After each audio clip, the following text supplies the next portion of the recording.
జనగామ నుంచి contested MLA Pratap Reddy గారు ఉన్నారు. ఒకసారి వారితో మాట్లాడదాం. నమస్తే అండి. నమస్కారం అండి. సరే, ఏం చెప్తారు? ముఖ్యంగా మనము 100 రోజుల సెలబ్రేషన్ గురించి మాట్లాడుకుందాము. అంటే కాంగ్రెస్ పార్టీ అధికారం పక్షంలోకి వచ్చి కూడా 100 రోజులు పూర్తి చేసుకున్న సందర్భంగా మీరు మీ ప్రతిపక్షాలకి ఏం చెప్పదలుచుకున్నారు? మనం భారతదేశంలో అన్ని పార్టీలు ఉన్నప్పటికీ బీజేపీ, కాంగ్రెస్ పార్టీలు, జాతీయ పార్టీలు గతంలో స్వాతంత్రం వచ్చినప్పటి నుండి ఎన్నికల్లో కాంగ్రెస్ పార్టీ ఏ హామీ ఇచ్చినా, ఏ వాగ్దానం ఇచ్చినా అధికారం రాగానే తూచా తప్పకుండా అమలు చేసిన ఘనత ఒక కాంగ్రెస్ పార్టీదే. బీజేపీ పార్టీ దేశంలో, బీఆర్ఎస్ పార్టీ మన తెలంగాణలో ఎన్నికల ముందు అనేక వాగ్దానాలు, అనేక హామీలు చేసి ఓట్లు వేయించుకొని మోసం ద్వారా అధికారానికి వచ్చిన తర్వాత ఏ ఒక్క హామీ కానీ, ఏ ఒక్క వాగ్దానం కానీ అమలు చేయలేదు. ఇది గత 10 ఏళ్ల చరిత్రలో బీజేపీ పార్టీ దేశంలో, బీఆర్ఎస్ పార్టీ మన తెలంగాణలో మనం ఒకసారి చూస్తే మనకు అర్థమవుతుంది. ప్రజలంతా అమాయకులు కాదు, అవకాశం ఇస్తారు, నమ్ముతారు. కానీ అవకాశం ఇచ్చిన దాన్ని దుర్వినియోగం చేసుకొని మోసం చేసి పరిపాలన సాగిస్తే ప్రజలు మంచి గుణపాఠం చెప్తారు. అదే గుణపాఠం ఈరోజు బీఆర్ఎస్ పార్టీకి జరిగింది. ఈరోజు కేటీఆర్ అంటున్నాడు, తను కొంతమంది సీనియర్ నాయకులు పార్టీని వదిలిపెట్టి పోయినందుకు బిత్తరపోతున్నా అంటుండు, పిచ్చోని అయినా అని అంటున్నాడు. మీ నాన్న, మీ బావ హరీష్ రావు ఉద్యమకాలంలో ఎంతమందిని పిచ్చోళ్ళని చేసిండ్రు, ఎంతమందికి అన్యాయం చేసిండ్రో ఒకసారి ఆలోచించుకో. మీరు చేసిన అన్యాయాలు, మీరు చేసిన కుట్రలు, కుతంత్రాలు ఉద్యమ పార్టీలో చిత్తశుద్ధితో పనిచేసిన ఉద్యమకారులందరినీ బయటకు పంపించిండ్రు. 10 ఏళ్ళు ఉద్యమంలో ఎంతో కష్టపడ్డారు. తర్వాత 2001 నుంచి 2014 వరకు దాదాపు 14 సంవత్సరాలు ఉద్యమంలో కష్టపడ్డ వాళ్ళు, మీరు వాళ్ళతో రాజకీయాలు చేసి ఎవరిని ఉంచుకోవాలి, ఎవరిని ఎలగొట్టాలి? మీకు అసలు ఉద్యమం చిత్తశుద్ధి ఉందా? ఉద్యమం అనేది పేరుకు కానీ మీరు ఎప్పుడు కూడా మొత్తం రాజకీయాలే చేసిండ్రు. తెలంగాణ రావద్దనే ఉద్దేశం మీకుండే. మీ నాన్నకు కేసీఆర్ కానీ, హరీష్ రావు కానీ, కేటీఆర్ కానీ, ఎవరు కానీ తెలంగాణ రావాలని లేకుండే. ఉద్యమకారులందరూ చిత్తశుద్ధితో పనిచేసినారు. తెలంగాణ ప్రజలందరూ కూడా ఒకటైనరు.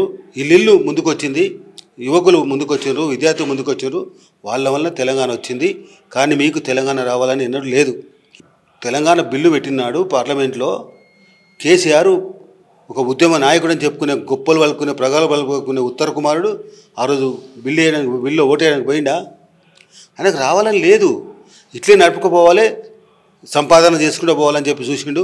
కానీ సోనియా గాంధీ ఇచ్చిన మాట ప్రకారంగా తెలంగాణ ప్రజలకు మేలు చేయాలని, తెలంగాణ ప్రజలను శాంతి భద్రతలు కాపాడాలని, తెలంగాణ ప్రజల తల్లులు ఏడవద్దని, చనిపోయిన యువకులను గురించి ఇక ముందు చావద్దు ఎవరని చెప్పేసి తెలంగాణ ప్రజల కోరిక తీర్చింది సోనియా గాంధీ. అది మీకు ఇష్టం లేకుండే. పార్టీని విలీనం చేస్తున్నట్టు చేయలేదు. తర్వాత అధికారానికి 2014లో అనేక వాగ్దానాలు చేశారు, అనేక మోసపోట్లు చేశారు. ఒక్కటని అమలు చేసినరా? ఈరోజు సిగ్గు లేకుండా మేము అధికారం ఇచ్చినా, పదవులు ఇచ్చినా పార్టీని వదిలిపెట్టి పోతున్నారు అని అంటున్నావు. పోతారు తప్పకుండా. నువ్వు అధికారంకి వచ్చిన వాళ్ళు వీళ్ళందరినీ నువ్వు డబ్బులు ఇచ్చి నీ దగ్గరకు వచ్చిండ్రు. అసలైన ఉద్యమకారులను అందరినీ మీరు బయటకు పంపిండ్రు. మీకు చిత్తశుద్ధి లేదు. మీరు ఉద్యమకారులకు చాలా అన్యాయం చేసిండ్రు. ఉద్యమకారులకు చేసిన అన్యాయమే ఈరోజు మీకు పట్టి పీడిస్తున్నది. మీరు సర్వనాశనం అయ్యేది ఖాయం. ఈరోజు మీరు ఒక్కరే కాదు, అందరూ వెళ్ళిపోతారు. మీకు ఉద్యమకారులకు ఉన్న చిత్తశుద్ధి పదవుల కొరకు వచ్చిన వాళ్ళకు ఉండదు. పదవులకు వచ్చిన వాళ్ళు కూడా నువ్వు కాపాడుకోలేవు. ఎందుకంటే ఒక నియంతలాగా పరిపాలించినావు. ఒకరికి అపార్ట్మెంట్ ఇవ్వవు, ఒకరు పని చేయవు, నీ ఇష్టం ఉన్నట్టుగా వాళ్ళని ఉపయోగించుకుంటావు. నాయకులు అంటే మీరు ఉపయోగించుకోవడానికి వచ్చిన వాళ్ళు అనుకున్నారా? మేము ఉద్యమకారులు అప్పుడు చాలామంది కూడా పడి ఉన్నాము తెలంగాణ కొరకు. కానీ ఈరోజు మీరు పెట్టిన హింసలకు, మీరు చేసిన అన్యాయాలకు వ్యతిరేకంగా ఈరోజు పార్టీలో ఉన్న వాళ్ళందరూ వస్తున్నారు. దానికి బుద్ధి తెచ్చుకొని ఇక ముందైనా జాగ్రత్త ఉండండి. ఇంకేమున్నా కానీ మీ పార్టీ ఇంటికి పోవాల్సిందే, మీరు జైలుకి పోవాల్సిందే. ఇప్పుడు ప్రజల నుంచి కాంగ్రెస్ పార్టీకి కొన్ని క్వశ్చన్స్ వస్తున్నాయి. ప్రజలే అంటే ఎందుకు ఇట్లా చేస్తున్నారు అని అడుగుతున్నారు. ప్రజలు అడిగే క్వశ్చన్ నేను అడుగుతున్నాను. ఇప్పుడు బీఆర్ఎస్ పార్టీలో ఉన్నటువంటి నాయకులు ఎప్పుడైనా కానీ మీరు అప్పుడు ప్రతిపక్షంలో ఉన్నప్పుడు కాంగ్రెస్ పార్టీని ఎప్పుడు ఎదిరించిన వాళ్ళే, చాలా అంటే ఆరోపణలు చేసినటువంటి వాళ్ళే. అలాంటి వ్యక్తుల్ని ఇప్పుడు బీఆర్ఎస్ పార్టీ నుంచి ఎందుకని కాంగ్రెస్ పార్టీలో చేర్చుకుంటున్నారు, వాళ్ళని చేర్చుకోవాల్సిన అటువంటి అవసరం ఎందుకు వచ్చిందంటూ కూడా ప్రజలు ప్రశ్నిస్తున్నారు. మరి ఏం చెప్తారు సమాధానం? ప్రజలు సంతోషపడుతున్నారు. ఈరోజు బీఆర్ఎస్ పార్టీ నుంచి నాయకులు కాంగ్రెస్ పార్టీకి వస్తే ప్రజలు చాలా మంచి పని చేస్తున్న నాయకులు ఈ విధంగానే చేయాలి, బీఆర్ఎస్కి బుద్ధి చెప్పాలని చెప్పి ప్రజలు భావిస్తున్నారు. 100 రోజుల్లో ఏవేవి అమలు చేస్తామని చెప్పి కాంగ్రెస్ పార్టీ ఎన్నికల్లో హామీ ఇచ్చిందో అవన్నీ కూడా నెరవేర్చినాం. ఈరోజు ఏ ఒక్క నాయకుడైనా తృప్తిగా ఉన్నారా? అక్కడ ఒక నియంతలాగా పరిపాలన, మంత్రులకు అధికారాలు లేవు, ఎమ్మెల్యేలకు అధికారాలు లేవు, ఎవరు పని చేయొద్దు, వాళ్ళ కన్సర్న్లోనే పనిచేయాలి. ఇది ప్రజాస్వామ్యమా నియంత పాలన? నియంత పాలనలో ఇదే విధంగా నియంతకు బుద్ధి జరుగుతుంది. కేటీఆర్ ఎందుకని ఇట్లాంటి వాక్యాలు చేస్తున్నారు? ఇచ్చినటువంటి 6 గ్యారెంటీలు ఈరోజు 6 బురుడి మాటలు అయ్యాయి అంటున్నారు, 6 గారడీలు అయ్యాయి అంటున్నారు. ఎందుకని? మతిలేని మాటలు, పేపర్లో కూడా చూసుకోవచ్చు. మతిలేని మాటలు, పదవి పోయినటువంటి బాధలో, అధికారం పోయినటువంటి బాధలో ఈ రకంగా మాట్లాడుతున్నారు తప్ప దాంట్లో వాస్తవం లేదు. వాళ్ళకు అధికార వాంఛ. ఏం చేశారు మీరు ఇన్ని రోజులు? 100 రోజుల్లో మేము 10 ఏళ్ళలో చేయని పనులు 100 రోజుల్లో చేసి చూపించినాం. మీరు 10 ఏళ్ళలో ఏం చేశారు చూపి. అవినీతి, అక్రమాలు, లిక్కర్ స్కాములు, విద్యా స్కాములు, అన్ని స్కాములే కదా మీరు చేసింది. ఏ ప్రాజెక్ట్ అయినా పూర్తి చేసిండ్రా? కాళేశ్వరం ప్రాజెక్ట్ అంటే ఏటీఎం అయిపోయాయి. మొత్తం దోపిడీ చేసినారు, తెలంగాణను సర్వనాశనం చేసినారు. మీకు బుద్ధి గుణపాఠం తప్పకుండా జరుగుతుంది. మీరు రానున్న రోజుల్లో మీ పరిపాలన అంతా మీరు జైలులో ఉండాలి. మీరు అన్ని అవినీతి చేసినారు. ఎక్కడ మీరు ఎక్కడన్నారు? ఉద్యమం 2001లో ఉద్యమం మొదలైనాడు ఎక్కడన్నారు? మీరు అమెరికాలో ఉన్నారు.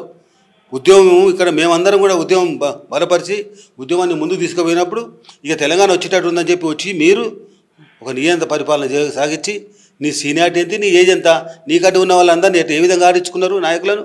ఏ ఒక్క ఎమ్మెల్యే కానీ ఒక మంత్రి కానీ అధికారాలు ఇచ్చిండ్రా? పేరుకు మాత్రమే ఉన్నారు. ఎట్లా ఉంటారు? ఇది ప్రజాస్వామ్యమా?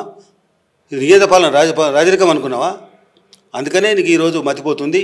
రాజరిక పాలనకు స్వస్తి చెప్తారు. ఇంకోటి ప్రధానమైనటువంటి ప్రశ్న ఉంది, ఏదంటే ఫోన్ ట్యాపింగ్ గురించి మధ్యకాలంలో బాగా వినిపిస్తున్నటువంటి, బాగా చర్చనీయాంశమైనటువంటి ప్రశ్న ఫోన్ ట్యాపింగ్ గురించి.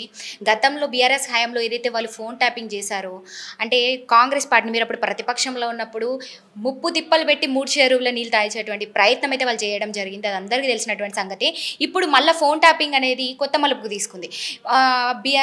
కేటీఆర్ మాట్లాడుతూ కూడా మొన్న సభలో కూడా మేము లంగల్దో దొంగలదో ఒకరిద్దరిది చేశాము అని ఒప్పుకున్నారు స్వయంగా. అంతకుమించి కానీ మా మీద ప్రధానమైనటువంటి ఆరోపణ కాంగ్రెస్ పార్టీ చేస్తుంది, రేవంత్ రెడ్డి చేస్తున్నారు అంటున్నారు. మేము ఒకరిద్దరియో చేస్తే మీరు 10 లక్షల మంది ఫోన్ ట్యాపింగ్ చేశామంటూ కూడా ఆరోపిస్తున్నారని మాట్లాడుతున్నారు. మరి ఏది నిజం ఏది అబద్ధం అంటారు? ఇప్పుడు స్వయంగా తను ఒప్పుకున్నట్టేనా? ఒకరిద్దరని మాట్లాడుతున్నారు కదా. ముందుగాల కేటీఆర్ను, తన తప్పును, తన మోసాన్ని, తన చీటింగ్ను ఒప్పుకున్నందుకు వారి కృతజ్ఞతలు. ఆ చీటింగ్కు ప్రజాస్వామ్యంలో చట్టబద్ధకంగా ఏ పనిష్మెంటు పొందాలో ఆ పనిష్మెంట్ పొందడానికి అర్హులయ్యారు. దొంగలు ఏం చెప్తారండి? ఫస్ట్ ఒక ఇంట దొంగతనం చేసిన తర్వాత దొరికితే 1, 2 దొరికినాయని చెప్తారు కానీ మొత్తం దొరికినాయని చెప్పరు. వాళ్ళకి సరైన విధంగా పోలీస్ స్టేషన్లో వేసి లాకప్లో వేసి వాళ్ళని గుణపాఠం చెప్తే అప్పుడు మొత్తం చెప్తారు. ఫోన్ ట్యాపింగే కాదు, తప్పకుండా అండి ఫోన్ ట్యాపింగ్ మీద విచారణ జరుగుతుంది. దోషులకు మంచి శిక్ష పడుతుంది. వీళ్ళందరూ దోషులే. ఇప్పుడు ఫ్రమ్ కేసీఆర్ నుంచి కేసీఆర్, హరీష్ రావు, కేటీఆర్, ఒక స్త్రీ లిక్కర్ స్కామ్లో ఈ రకంగా దందా చేసి డబ్బు సంపాదించాలంటే ఈ కుటుంబము డబ్బుల కొరకు ఏమైనా చేస్తారు. వాళ్ళకి కావాల్సింది డబ్బులు కానీ, సరైన పరిపాలన కానీ, ప్రజల క్షేమం కాదు. ఎన్ని గెలిపి ఇన్ని రోజులు అసలు ముత్యమా? కఠిన ముత్యం కాదు. తిహార్ జైలు పోతారు. ఇంకా వాళ్ళ జీవితం మొత్తం జైలునే గడుపుకొని జైలునే వాళ్ళ జీవితం వదులుకోవాలి. ఇంకా బయటకు వచ్చే సమస్య లేదు. ఎందుకంటే ఇది ఒకట ఫోన్ ట్యాపింగ్, ఇది ఒకటి. తర్వాత ఎన్నికల ముందు బోగస్ ఓట్స్ ప్రతి నియోజకవర్గంలో 25,000 నుంచి 30,000 బోగస్ ఓట్స్ ఎంటర్ చేయించి ఆ ఓటుతో గెలిచిండ్రు. అదేవిధంగా అవినీతి డబ్బు. అసలు వీళ్ళు చేసింది ఏంది? పరిపాలన కాదు, అది ఓన్లీ డబ్బు సంపాదించడం, డబ్బు, భూములు సంపాదన. బీఆర్ఎస్ నుంచి వాళ్ళు దాదాపు 1,00,000 కోట్ల కుంభకోణం చేసి ఇప్పుడు తెలంగాణ రాష్ట్రం మీద అప్పు పెట్టిపోయారంటారా? తప్పకుండా అండి, దాంట్లో అనుమానం ఏమున్నది? ఇవాళ ఒకటి మీకు చిన్న ఎగ్జాంపుల్ చెప్తా. 2001లో కేసీఆర్, కేటీఆర్, హరీష్ రావు, కవిత ఈ కుటుంబం యొక్క ఇన్కమ్ ట్యాక్స్ రిటర్న్ తెప్పించి చూసుకోండి. అప్పుడు వాళ్ళ ఆదాయం ఎంత? 2001లో 2014 దాకా ఉద్యమం జరిగింది. 2013-14లో వాళ్ళ ఆదాయం ఎంత? ఉద్యమ కాలంలో కూడా డబ్బు సంపాదించిన ఘనత ఈ ఉద్యమ పార్టీకి. తిరిగేసి దీన్ని చెప్తున్నారు. ఇప్పుడు వచ్చిన 100 రోజుల్లో కాలేదు సీఎం రేవంత్ రెడ్డి గారు వచ్చి, ఇప్పుడు మీరు దాదాపు తెలంగాణ రాష్ట్రం మీద వచ్చిన 3 నెలల్లోనే లక్షల కోట్ల అప్పు అయితే చేసి పెట్టారు. ఇదంతా కూడా భారం ఎవరి మీద పడుతుందో ప్రశ్నిస్తున్నారు. సిగ్గులేని మాటలండి. సిగ్గు శరం లేని వాళ్ళు వ్యక్తులు ఎంతసేపు దోపిడీ చేయాలి, తెలంగాణ ప్రజలను కష్టపెట్టాలి, అప్పులపాలు చేయాలనే ఉద్దేశంగా 10 ఏళ్ల పరిపాలనలో 7 లక్షల కోట్ల రూపాయలు అప్పు చేసిన మీరు. ఎందుకు చేసినారు అప్పు? అప్పుడు ఏమన్నారు? అభివృద్ధి కొరకు చేసినామన్నారు. మేము 100 రోజుల లోపల అప్పు చేసినా మంచి పనులు చేసినాం, కానీ నువ్వు అప్పు చేసి నీ ఇంటికి తీసుకుపోయినావు డబ్బులు. కాళేశ్వరం ప్రాజెక్టుకు 1,00,000 కోట్లలో నీ ఇంటికి పోయింది మొత్తం 80,000 కోట్లు నీ ఇంటికే పాయే. 20,000 కోట్లతో చేసిన పని మొత్తం కూడా కుంగిపోయాయి, అక్కడ నష్టమైపోయాయి. అంటే 1,00,000 కోట్ల మొత్తం మునిగినట్టు. నీవు ఇంటికి మాత్రం పోయినావు. నీకు నీ కాంట్రాక్టర్ వాళ్ళు బతికింది తప్ప ప్రజలు బతకలేదు. మీరు ప్రజలు మంచిగా ఉంటే, సుఖ సంతోషంగా ఉంటే ప్రజలు మీరు భరించలేరు. ప్రజలను ఎప్పుడు ఇబ్బంది పెట్టియాలి, నాయకులను కూడా ఎప్పుడు ఇబ్బంది పెట్టాలి. మీ దగ్గర నాయకుడు ఎవరు సంతోషంగా ఉన్నారు? ఎవరు సంతోషంగా లేరు. అది మీ మూర్ఖత్వం, మీరు అర్థం చేసుకోకపోవడం. అందరిని ఇబ్బంది పెట్టిరు మీరు. మీ దగ్గర ఉన్న ఎమ్మెల్యేలను ఇబ్బంది పెట్టినారు, మంత్రులను ఇబ్బంది పెట్టినారు, ఎమ్మెల్యేలను ఎంపీలను అందరినీ ఇబ్బంది పెట్టినారు, ప్రజలను ఇబ్బంది పెట్టినారు. ఒక మీ కుటుంబమే దోపిడీ, మీ కుటుంబమే బాగుండాలని కోరుకున్నారు. ప్రధానమైన అంశము ఫోన్ ట్యాపింగ్. మరి ఫోన్ ట్యాపింగ్ గురించి ఎప్పుడు విచారణ చేపట్టే అవకాశం? వీలైన తొందరలో ఇప్పుడు కంటిన్యూగా జరుగుతూనే ఉంటుందండి. నేను కూడా డిమాండ్ చేస్తున్నాం ప్రభుత్వాన్ని, వెంటనే దాన్ని స్పీడ్గా చేసి వీళ్ళందరినీ లోపల తోయాలి చట్ట ప్రకారంగా. రేవంత్ రెడ్డి గారు కూడా అంటున్నారు, ఇప్పుడు జైలుకు వెళ్ళేటువంటి చర్లపల్లి జైలుకు వెళ్ళేటువంటి అవకాశం ఉంది, పంపిస్తామంటున్నారు కేటీఆర్ని. మరి ఇది అంటే సాధ్యమైనటువంటి పని అంటారా? కేటీఆర్ని చట్టం తన పని తను చేస్తుంది కదండి. చట్ట ప్రకారంగా వాళ్ళు నేరస్తులకు సీరియస్ శిక్ష ఉంటుంది చట్టాల ప్రకారంగా. తప్పకుండా ఆ శిక్ష వాళ్ళు అనుభవించాల్సిందే. దానికి ఆయన ఒప్పుకున్నాడు నేరం చేసినాను కూడా, ఇక దానికి తప్పదు కదా. ఇప్పుడు బీఆర్ఎస్ నుంచి నాయకులు కావచ్చు, బీఆర్ఎస్ వర్కింగ్ ప్రెసిడెంట్ కేటీఆర్ కావచ్చు, దాదాపు గత వారం నుంచి కూడా వార్తలు అయితే వస్తున్నాయి. ఇప్పుడు ఎన్నికల అనంతరం కూడా సీఎం రేవంత్ రెడ్డి గారు బీజేపీ పార్టీలో చేరబోతున్నటువంటి వార్తలు వస్తున్నాయి. ఎంతవరకు నిజం అంటారు? వాళ్ళ గుణం ఏంటంటే వాళ్ళ దగ్గర ఉన్న నాయకులను సుఖంగా ఉండరు, వాళ్ళు పరిపాలించే ప్రజలను వాళ్ళు సుఖంగా ఉండనివారు, ఎదుటి వాళ్ళు కూడా సుఖంగా ఉండనివారు. వాళ్ళు చేసే ఏదైతుందో ఈరోజు చెప్తున్నారు, హరీష్ రావు కాంగ్రెస్ బీజేపీ పార్టీకి పోతుందని చెప్తున్నారు. మరి ఎప్పుడు పోతుండేమో చెప్పాలి, ఈయన కేటీఆర్ చెప్పాలి. రాజీనామా చేసి పోతున్నట్టు కాంగ్రెస్ పార్టీ కలిసేటువంటి అవకాశాలు ఉన్నాయా? బీజేపీ కాంగ్రెస్ పార్టీ కలిసేటువంటి? మాది నేషనల్ పార్టీ అండి, మేము ఎందుకు కలుస్తామండి? వాళ్ళు కలుస్తారు, రీజనల్ పార్టీ వాళ్ళు కలిసే అవకాశాలు ఉన్నాయి. మేము అటువంటి పని చేయాల్సిన మాకు అవసరం లేదు. మా పరిపాలన చూసి మంచి ప్రజాపాలన అందిస్తున్నాము, డెమోక్రటిక్గా. దీన్ని చూసి ఓరలేక ఏదో తప్పుడు ఆరోపణలు చేస్తూ ఉంటారు, అది వాళ్ళ నైజం. బీఆర్ఎస్ పార్టీ అంటే తప్పుడు ఆరోపణలు చేయడము, దొంగతనాలు చేయడము, మోసాలు చేయడము, అవినీతి చేయడము, అక్రమాలు చేయడము, ఇది వాళ్ళ నైజం. వాళ్ళ నైజమే ఎదుటివని కూడా ఉన్నదని అనుకుంటారు. పెద్దపల్లి నుంచి కూడా దాదాపు 30 మంది అభ్యర్థులు కూడా బరిలో ఉన్నట్టుగా తెలుస్తుంది. 30 మంది అభ్యర్థులు, మరి ఎవరు గెలిచేటువంటి అవకాశం ఉంది? ఎక్కడైనా కాంగ్రెస్ పార్టీ గెలుస్తుంది, కాంగ్రెస్ ఎంపీలే గెలుస్తారు. 30 మంది అభ్యర్థులు బరిలో ఉన్నారు కదా, ఇప్పుడు పెద్దపల్లి అభ్యర్థులు ఉంటారు, కానీ ఫైనల్ చేసేది పార్టీ అధిష్టానం నిర్ణయిస్తారు కదా. ఎవరైతే నిర్ణయిస్తారో కాంగ్రెస్ పార్టీ అభ్యర్థిగా వారు గెలుస్తారు. ఇప్పుడు ప్రధానమైనటువంటి 3 పార్టీలు కూడా ఇప్పుడు పార్లమెంట్ ఎన్నికల బరిలో ఉన్నాయి. మరి ఎవరికి ఎన్ని స్థానాలు వచ్చే అవకాశాలు ఉన్నాయి? ప్రధాన పార్టీ అంటే బీఆర్ఎస్ ప్రధాన పార్టీ కాదండి, అదొక మామూలు పార్టీ. ఇప్పుడు ఆ పార్టీ మా రానున్న రోజుల్లో కనుమరుగు అయిపోతుంది. దాని గురించి ఎక్కువ మాట్లాడకండి. వాళ్ళు చేసిన తప్పులకు, వాళ్ళు చేసిన మోసాలకు, అవినీతికి వాళ్ళు పోయే స్థానం వేరే ఉన్నది.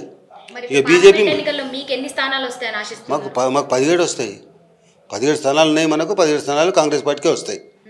మా పరిపాలన ఆ విధంగా ఉన్నది. ప్రజలు సంతోషంగా ఉన్నారు. కాంగ్రెస్ పార్టీకే పట్టం కడదామని చెప్పి ఎదురు చూస్తున్నారు.